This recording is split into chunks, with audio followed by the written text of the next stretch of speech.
FMG passing percentage മാത്രം നോക്കിക്കൊണ്ട് നിങ്ങളൊരു യൂണിവേഴ്സിറ്റി ചൂസ് ചെയ്യരുത്. അത് മാത്രമായിരിക്കരുത് നിങ്ങളുടെ മാനദണ്ഡം.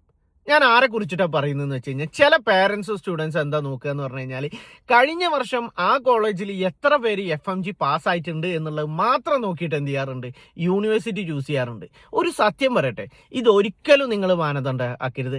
വൈ? ബിക്കോസ് അതായത് ചില രാജ്യങ്ങളിൽ നിന്നുള്ള പല കുട്ടികളും പഠിച്ചിറങ്ങിയിട്ടുള്ളത് അവരുടെ 4th ഇയർ വരെയും 5th ഇയർ വരെയും യുക്രൈനിൽ നിന്നായിരിക്കും, അതല്ലെങ്കിൽ ചൈനയിൽ നിന്നായിരിക്കും.